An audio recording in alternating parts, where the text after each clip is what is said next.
सब्त का वाक़या पूरी तफसील। यह वाक़या बनी इसराइल के एक कस्बे में हुआ जो समुंदर के किनारे बसा था। तफसीर इब्न कसीर और दूसरे आलिम बताते हैं कि उस बस्ती का नाम एलह था। आज के दौर में यह जगह अरब और शामी इलाके अकबा इलात के पास मानी जाती है। बनी इसराइल पर अल्लाह ने सब्त शनिवार के दिन को मुकर्रर किया था। उस दिन उन्हें हर तरह के दुनियावी काम छोड़कर सिर्फ इबादत में लगना था। खास तौर पर मछली पकड़ने की सख्त मनाही थी। अल्लाह ने उनकी आजमाइश के लिए एक अजीब मंजर बना दिया।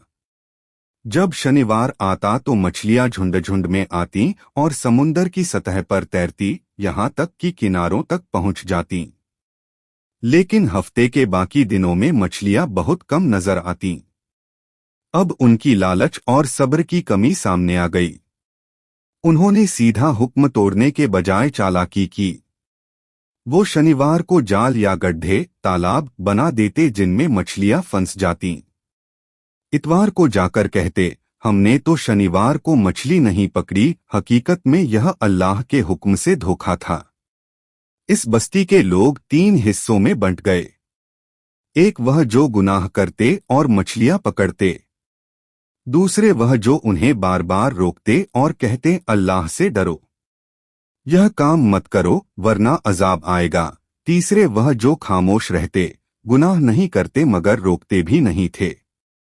जब नसीहत करने वालों ने समझाया तो गुनाहगारों ने ताना मारा, तुम बार बार क्यों रोकते हो? अल्लाह तो इनको वैसे भी सजा देगा। इस पर नसीहत करने वालों ने कहा, हम यह नसीहत इसलिए कर रहे हैं ताकि अल्लाह के सामने अपनी जिम्मेदारी अदा कर दें और शायद यह लोग तौबा कर लें। आखिरकार जब गुनाहगार लोग अपनी हठधर्मी पर कायम रहे तो अल्लाह का अजाब आ गया। कुरान सूरह अल-आराफ 163-166 में है।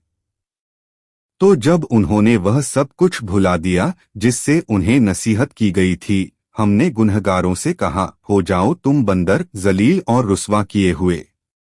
तफसीरों में आता है कि उनमें से कुछ को बंदर और कुछ को सूअर बना दिया गया। यह सजा सिर्फ उसी जमात पर आई जो गुनाह में शरीक थी। जहां तक बाकी 2 गिरोह का मामला है, नसीहत करने वाले लोग बचा लिए गए। लेकिन खामोश रहने वालों के बारे में 2 राय हैं।